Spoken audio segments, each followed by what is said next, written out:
Boa noite, povos e povas! E aí, gente? A gente voltando aqui depois da Páscoa, segunda-feira. Espero que vocês tenham tido uma semana de Páscoa maravilhosa, com a família, com todo mundo unido, com muitos coelhinhos, enfim, tudo certo. Hoje nós vamos bater um papão aqui com o René Machado de uma live que já faz tempo, mas eu tenho certeza absoluta que a gente não lembra mais o que foi falado. O René fez uma pesquisa muito bonita a respeito de toda uma história da imortalidade, dessa crença da imortalidade na vida da gente. Mas antes disso, vinheta no ar.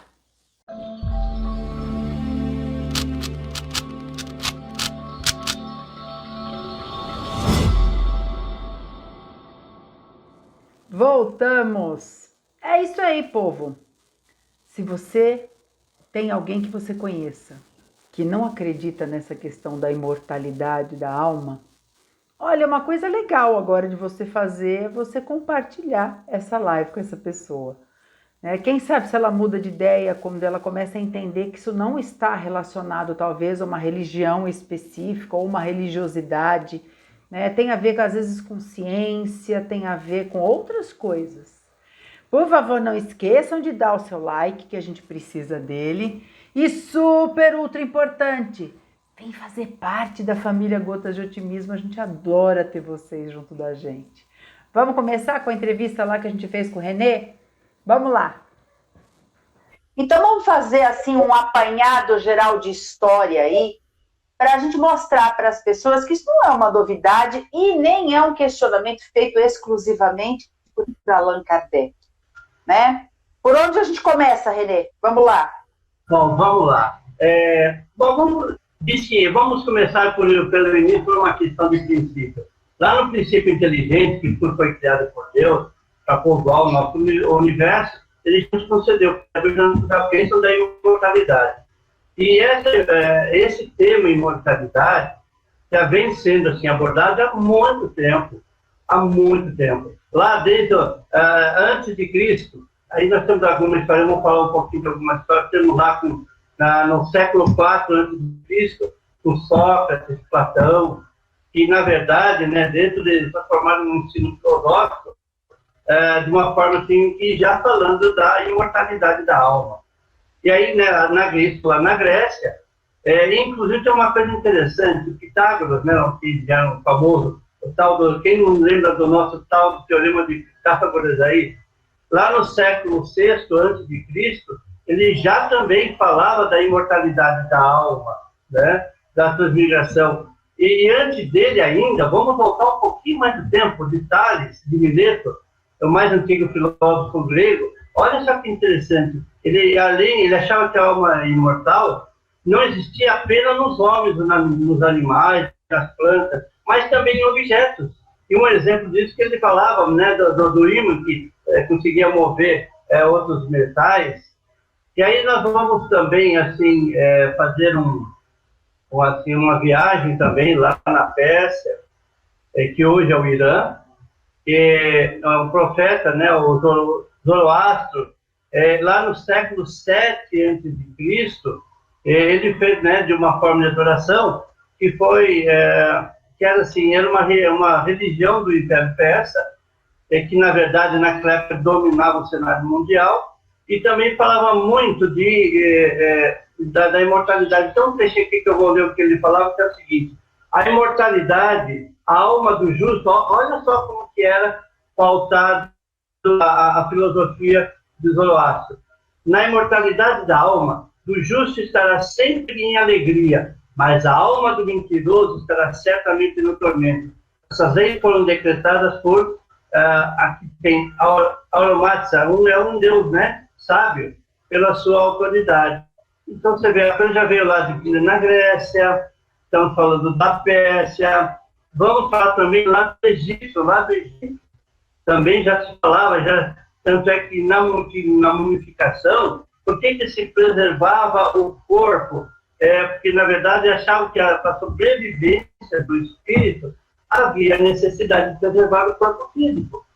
Então é por isso que somente, né, os faraós eram embalsamados. E na Índia, a coisa também foi lá pela Índia, aí inclusive, né, lá no século VI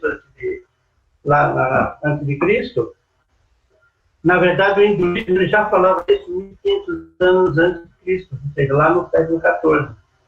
E ele realmente, o hinduísmo, a doutrina da reencarnação, está aqui até hoje, né? Nos dias atuais, a doutrina da reencarnação, segundo os hinduístas, é o suporte industrial. Nikhilananda, que é um filósofo hindu, ele fala assim, alcançar a imortalidade não é uma prerrogativa de poucos escolhidos, mas de todos que todos têm esse direito, né, de ter acesso o acesso à imortalidade. E depois também veio o Buda, né? Buda aí, fechando um pouquinho, um pouco da antiguidade, lá 500 anos antes de Cristo, na verdade, né, o Siddhartha Gautama, que foi depois chamado de Buda, ele sempre realmente, ele via, né, falava da reencarnação, e o conceito dele, na verdade, era assim, eles chamavam de Nirvana. Nirvana era assim, não era uma inexistência de vida, era um estado de felicidade plena, onde você não tinha mais dor, não tinha mais sofrimento. Então todos, né, realmente, assim, os adeptos ao budismo estão em busca do Nirvana. E que na doutrina espírita nós falamos muito do quê? Da plenitude. Temos aqui no mundo celeste, ou divino, esse é o tal do Nirvana que o Buda nos prega. E aí depois veio o Jesus, que nós vamos falar um pouquinho, depois vamos falar um pouquinho também de Allan Kardec, né, nessa trajetória. Né? Você vê que a coisa é bem mais antiga que possamos imaginar. Vai longe, né, René? A gente vê que 14 séculos antes de Cristo, já no início do Egito, né, das dinastias, das grandes dinastias, você falou da múmia, né? Mas as pirâmides, elas eram uma coisa muito interessante. É óbvio que eles tinham uma ideia de vida após a morte muito truncada, né? Muito primitiva. Eles achavam que eles precisavam do corpo físico. E na pirâmide, quando eles colocavam os faraós, eles colocavam também os animais do faraó, colocavam comida, colocavam escravos, colocavam servos, e tudo era fechado dentro daquela pirâmide. Devia ser um negócio tenebroso, mas enfim, era a ideia deles de que o faraó iria voltar à vida e para isso precisava de tudo aquilo. Né? Realmente é interessante isso, né? Como...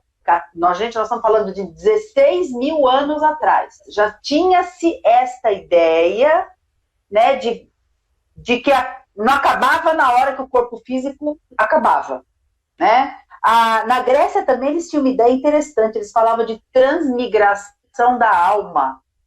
Né? É como se a alma migrasse para outros lugares. De novo, sempre ideias primitivas ainda. Como, obviamente, né, vamos também falar da gente um pouquinho, né, René? Se um espírito mais iluminado, numa dimensão muito acima da nossa, olhar para a gente, vai falar, olha lá, coitadinhos, que ideia primitiva que eles têm. Vai ser mais ou menos a mesma coisa. Mas, enfim, né, a gente vê que, até hoje, o hinduísmo e o budismo, eles são reencarnacionistas. Né? Então, todas as doutrinas espiritualistas, elas têm essa ideia de imortalidade da alma, e até as que não são, né? Eu acho engraçado porque, assim, você pega religiões que não são necessariamente reencarnacionistas, elas não acreditam que as coisas acabam, né, na hora da morte do corpo físico. Então, até aquelas que não são reencarnacionistas, vai para onde? Vai para o céu, vai para o purgatório, né? Tem uma continuidade. Né? Mas vamos seguir a nossa história aqui, né? Então, nós fomos indo de 14 séculos antes de Cristo, vimos Pitágoras, Zoroastro, não sei o quê, o budismo, que já é 500 anos antes de Cristo, e aí tem o advento do Cristo, né? E mesmo na passagem de Jesus aqui pelo nosso planeta, ele deu para a gente uma porção de dicas, né, René, de que realmente a alma é imortal. Conta algumas para a gente, aí depois eu vou completando. Fala para a gente aí, René. Inclusive, né? Inclusive lá Inclusive, Allan Kardec já falava, né, no Evangelho segundo o Espiritismo, que já citava os fariseus, os essênios, que eram 3 seitas, e os saduceus, eles não acreditavam na imortalidade. E lá em Lucas 20, do capítulo 20, de 27 ao 40, ele falava o seguinte, ele sempre afirmava que não existia a ressurreição. E um deles, né, alguns deles se aproximaram de Jesus e propuseram um caso. E aí, olha que interessante, ele falou o seguinte, mestre, Moisés escreveu, né, para nós o seguinte, se a pessoa casar e ele não ter filhos e a esposa morrer, o irmão vai casar até que... E ele contou isso, questionou uma historinha de 7 irmãos que tinha essa situação, e o primeiro casou, desencarnou, a mulher casou com o segundo, não teve filho, desencarnou, e assim foi sucessivamente, para os 7, até que ela desencarnou. E aí eles questionaram... Ô, Viúva Negra essa daí também, vou te falar um negócio, hein? Deixa eu dar uma parte aqui, casou com 7 irmãos, matou o 7, tá bom, deixa de ser maldosa. Vai lá, conta a história. Então, né, e aí questionaram Jesus justamente nisso, aí perguntaram, como no processo já se falava em reencarnação, aí perguntaram para ele, nesse retorno, de quem vai ser a esposa? Com quem que ela vai voltar numa próxima vida? E Jesus falou o seguinte, nessa vida, os homens e as mulheres se casam, mas o que Deus julgar, aí se depende do julgamento digno da ressurreição, realmente vai participar desse convívio. Ele fala, inclusive, o seguinte, numa vida futura, não se casarão mais, porque não se pode mais morrer. É o que nós estamos caminhando. Na frente, não vai mais haver a morte. Inclusive, essa palavra morte, o pessoal tem muito medo dessa palavra morte. É uma coisa tão natural, é natural da vida, mas assusta. Inclusive, tem uma outra coisa interessante, uma passagem interessante, lá está em Mateus, capítulo 17, no versículo de 1 a 9, que ele falava o seguinte, 6 dias, né, Jesus se isolou no monte e levou 3 discípulos, Pedro, Tiago e João. E é lógico, lá no alto, Jesus se transfigurou, né, diante dos 3, e aí o que acontece? O rosto dele brilhou como se fosse um sol e as roupas ficaram brancas como a luz. E aí, nesse momento, surgiram quem? Moisés e Elias, que começaram a conversar com Jesus. Tanto é que até os apóstolos comentaram, nós vamos ter que fazer mais cabana para o visitante. Não, nós só estamos conversando. E interessante, né? E aí uma nuvem luminosa lá no céu cobriu a sua sombra e disse o seguinte, esse é o meu filho amado, que muito me agrada, escute o que ele diz. E aí, quando estavam descendo da montanha, eu fico imaginando os 3 vendo aquilo lá, né? Que pensam, doido para espalhar a notícia. E Jesus falou, não, para que eles não comentassem isso com ninguém, essa visão que eles tinham, que somente eles poderiam comentar depois do que? Da ressuscitação dos mortos, ou seja, depois que Jesus ressuscitasse. Então, essa passagem de Jesus realmente é muito interessante. E quando fala de Jesus, eu lembro um pouco do meu avô. Vocês vão, nas minhas palavras, vocês vão ouvir eu falar muito do meu avô. Meu avô é o meu mentor aí, né? E ele fala o seguinte, que o primeiro espírita na face da Terra chamava-se Jesus. Então, o primeiro espírita aqui que nós tivemos na face da Terra chamava-se Jesus. Então, e ele falava o seguinte, que nós temos que viver filosoficamente como Jesus viveu. É muito difícil para chegarmos lá, que nem o budista falando no Nirvana, nós temos que viver filosoficamente, amar como Jesus amou, né? E aí viver filosoficamente, por isso que se sofre, que viver filosoficamente nos tempos atuais, realmente sofre-se bastante, porque ainda nós estamos, a nossa caminhada é muito longa ainda, até chegarmos na perfeição, ainda estamos saindo para a regeneração, né? E aí vamos mais. Então Jesus mostrou isso para nós, essa parte, né, da parte da imortalidade da alma aí. E uma coisa que é interessante que eu estava lendo hoje, é assim, eu fiquei imaginando Jesus desencarnou, foi enterrado, ressuscitou, Cadê o corpo físico de Jesus? Que até hoje, né, a radiação não comprovou ainda. Ou seja, olha como assim, a providência divina ela é fantástica. Segundo, né, os estudiosos, diz que ele desmaterializou o corpo para que naquela época os sacerdotes não o desacreditassem.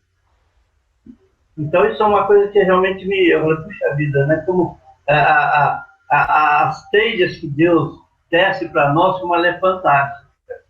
E uma coisa que é interessante, que também tem uma passagem, que Jesus lá na cruz, ele quando estava, né, para desencarnar, ele falou que entregava a Deus o seu espírito e não o seu corpo. Isso que eu achei também. Então, que ele veio nos mostrar realmente da imortalidade da nossa alma. Tá ok, Ana? Certíssimo. Estou deixando você falar para não ficar me intrometendo muito, mas realmente eu pensei nessa passagem de Jesus, quando ele está na cruz, ele fala, Pai, em vossas mãos entrego o meu espírito. Ou seja, tinha algum, né? Se não tivesse vida após a morte, se não tivesse a imortalidade da alma, ele não falaria esse tipo de coisa. E outro lugar que eu fui buscar também é Eclesiastes 12, 7, ou seja, capítulo 12, versículo 7, tem uma passagem que Jesus fala assim, que o pó retorna ao pó, e o espírito retorna ao Pai que o criou.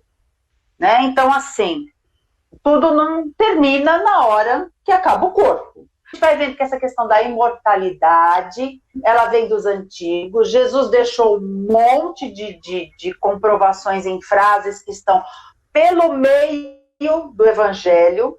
E aí, chega Kardec. Né? Nessa viagem do tempo que a gente está fazendo, nós vamos chegar ao nosso grande codificador, a Kardec, toda a sua história.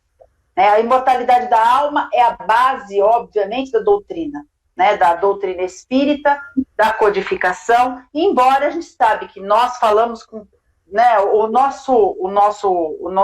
nossa página aqui, ela não é espírita necessariamente, né? A gente tem que conversar, bater papo sobre tudo, mas hoje o assunto aqui, como é a imortalidade da alma, a gente tem que pensar nas criaturas que acreditam, né, realmente nessa questão. E a doutrina espírita, ela tem como base também outras coisas, né, René? A evolução, reencarnação, livre-arbítrio, lei de causa e efeito. A gente vai encontrar aí, permeando, né, sobre toda a codificação essas questões. Mas muito bem, e em algumas partes aí da codificação são bem específicas a questão da imortalidade da alma.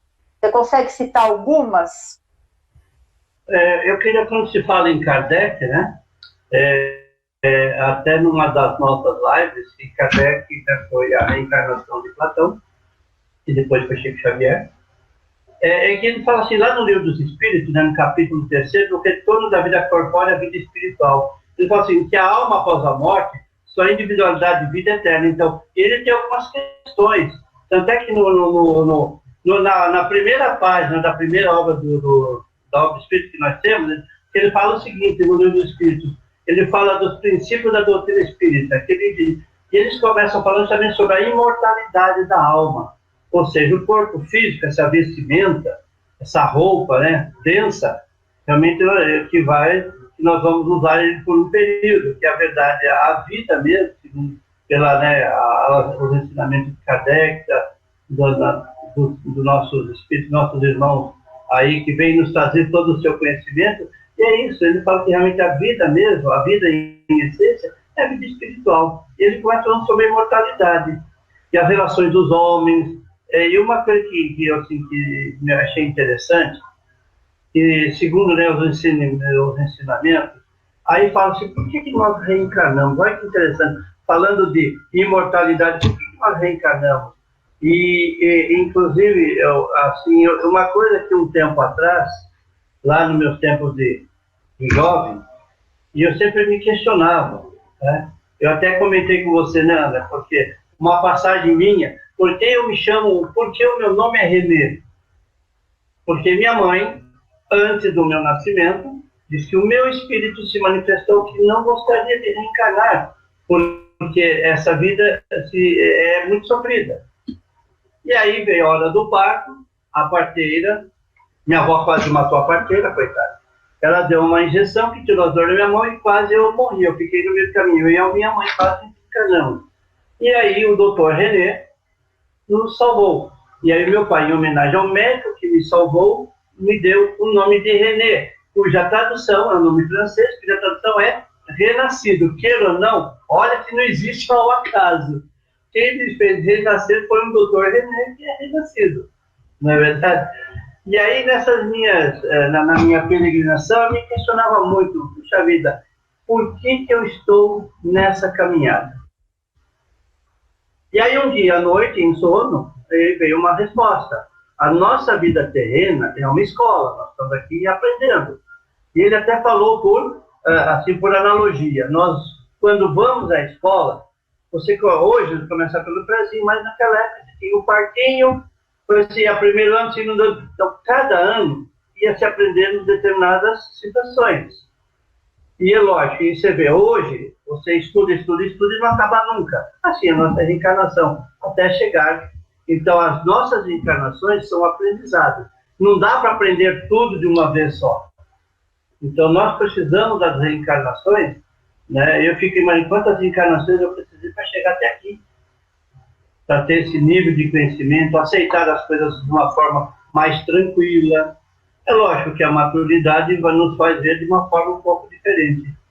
E aí, realmente, eu entendi o porquê das reencarnações. Então, eu lembro muito do meu avô. Nós temos que viver filosoficamente. É muito difícil, desafiador. Nós tropeçamos muito, caímos muito, e sempre vem as nossas provas. Será que vamos conseguir? É lógico, quem sabe numa próxima reencarnação eu vou ter que trabalhar alguns valores que hoje ainda é preciso melhorar. Não que nós não tenhamos, viu? E até eu estava vendo alguns palestrantes, estou falando bastante, não, Ana, hoje. Tem alguns palestrantes que eles falam muito do seguinte, desse corpo físico, dessa matéria densa que nos é emprestada por um período, nós temos que cuidar bem dela. Se amar, tudo tem que começar daqui de dentro do coração. Então, lá, né, Kardec, né, demonstrando, assim, dentro do estudo, procurando demonstrar a imortalidade da alma, que na verdade a fé, nós temos que ter fé, temos que acreditar, acreditar, mas acreditar com bastante força, né, de querendo mesmo. Porque a gente sempre fala, né, que na alma, o Espiritismo, a função que Kardec veio nos fazer é reavivar a fé no futuro. Porque até então, só, puxa vida, eu venho aqui, vivo, morro, acabou tudo.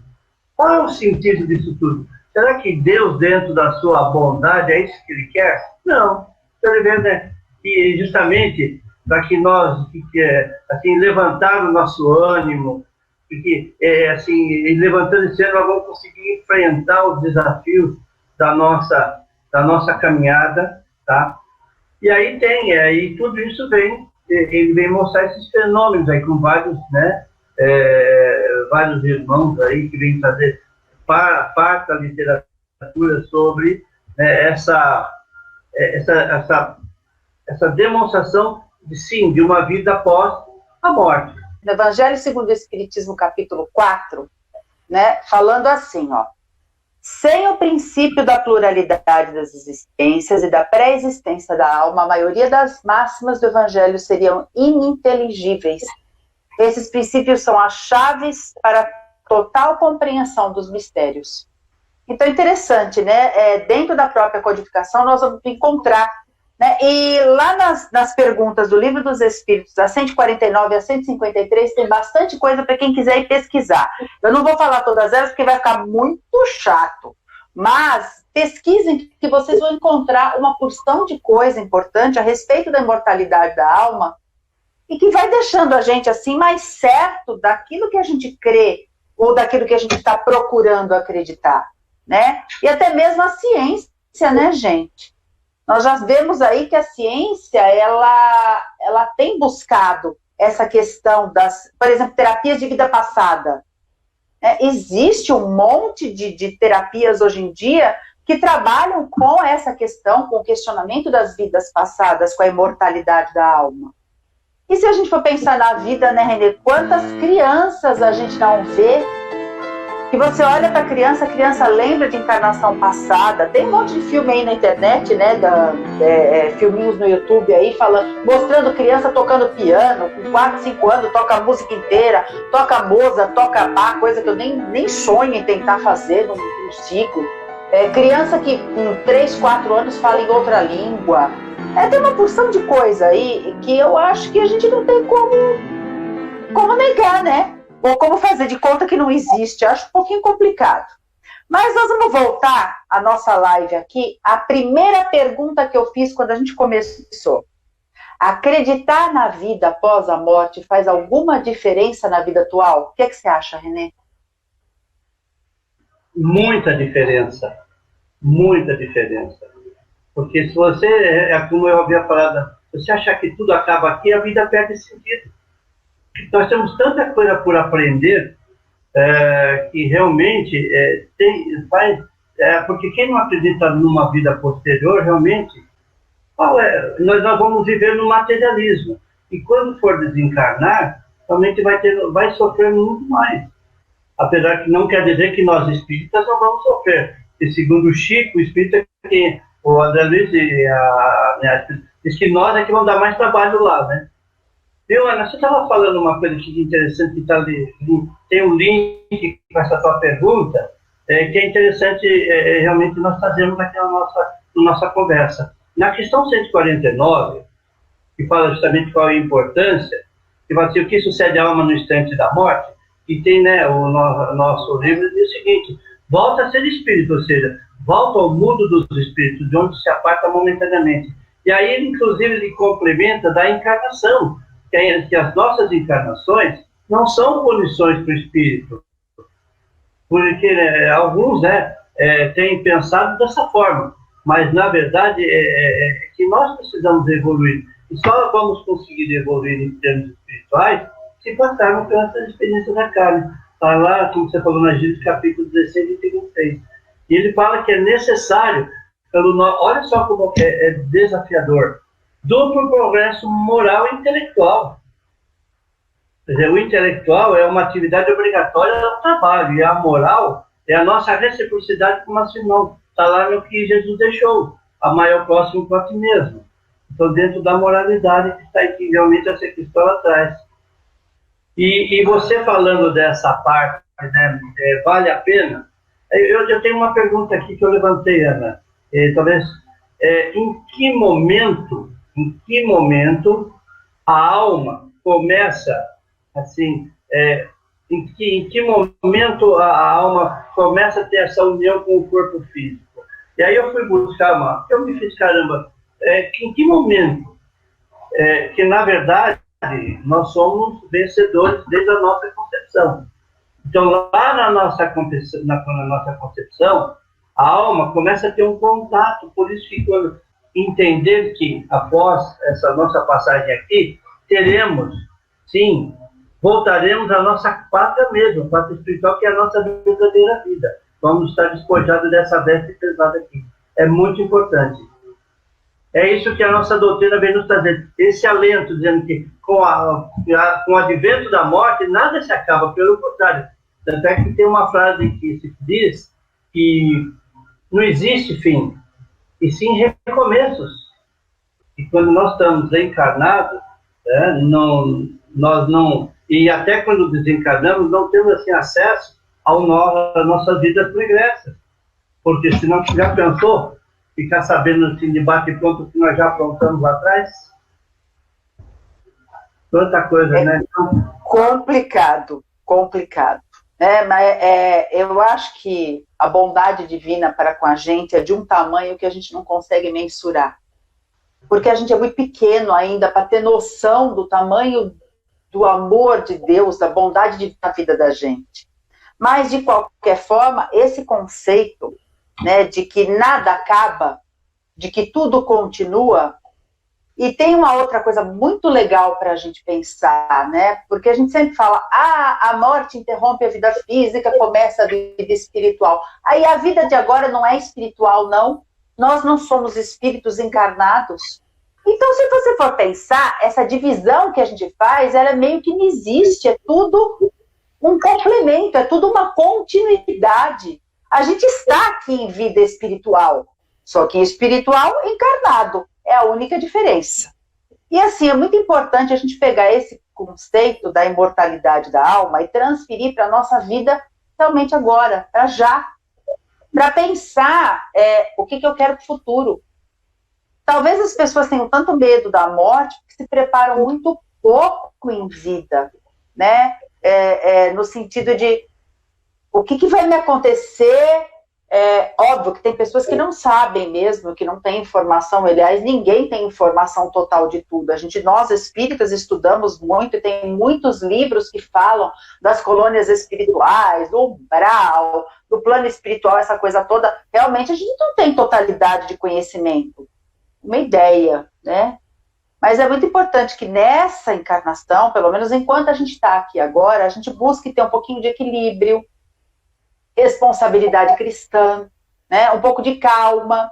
E eu acho que a crença na imortalidade da alma, Renê, dá pra gente assim uma confiança no futuro, né? E mais ainda, uma resiliência no sentido de compreender que as coisas que a gente está passando agora não estão soltas numa única existência. Muitas vezes a gente se acha vítima nessa existência. E aí, como você falou, porque a gente não tem noção do que a gente aprontou lá atrás, né? E aí, quando chega do lado de lá, aí você vai ver que você não era vítima coisa nenhuma. Você estava, né, limando arestas aí que eram necessárias. Não era vítima de ninguém, não. Não é isso? É isso. Inclusive, você fala de vidas passadas, nós também não podemos, né, nessa encarnação, ficar ancorado ao passado, porque o passado foi uma história. O que eu fiz, deixei de fazer, eu vou procurar melhorar. Então, lembrando sempre aquela frase que a pessoa me disse um dia: partilhar é dividir o seu irmão que você tem, não que lhe sobra. Tá? Então, eu queria agradecer a todos aí pela paciência, né? Espero. Para mim foi muito prazeroso estar aqui com vocês, poder curtir um pouco esse momento, e é um momento de aprendizado. Voltei! Fantástico, né? Acho esse estudo que o René fez muito importante. Na verdade, gente, é um convite que a gente está recebendo para a gente estudar um pouco mais e buscar lá atrás, na nossa história, entre filosofias diferentes, crenças diferentes, talvez outras religiões, ou até mesmo dentro da ciência, né? Essa questão da imortalidade da alma. Mas estamos chegando no finzinho. E como todo finzinho, a gente sempre dá para vocês uma dica de uma instituição. E hoje eu vou falar um pouquinho com vocês a respeito de coisas que a gente vai juntando dentro de casa, né? Móveis que a gente não usa mais, aparelhos eletroeletrônicos, que muitas vezes estão, né, com uma coisinha que não está muito legal, aí você já troca por um novo. Existem um monte de instituições do Brasil inteiro que recebem esses móveis, aparelhos e que fazem dinheiro com isso para ajudar muitas pessoas necessitadas. Aqui em Sorocaba, por exemplo, a gente tem as casas transitórias André Luiz, que ficam na Avenida Américo de Carvalho, aqui no Jardim Europa. Mas a gente sabe que tem em outros lugares aí, por exemplo, Exército da Salvação, até em outros estados. Procure se informar. Não deixe em casa coisa largada, não, juntando pó que você não usa mais, que eu tenho certeza que você, inclusive, vai poder ajudar muita gente com as coisas que você tem em casa e nem faz uso mais. Muito bom, chegamos no finzinho. Lembrando a vocês que a gente precisa do like. Lembrando a vocês que se você compartilhar o vídeo, você ajuda a gente a ajudar. Vamos fazer uma grande corrente do bem, onde ninguém solta a mão de ninguém. E se você não está inscrito, vem fazer parte da família Gotas de Otimismo, que toda semana a gente está aqui trazendo coisas novas. Semana que vem eu vou estar aqui ao vivo com vocês, hein? Com uma ajuda aí de luxo, que é a Beth, falando um pouquinho sobre mediunidade. Espero todos vocês junto comigo a semana que vem. Beijo! Tchau, gente! Tchau!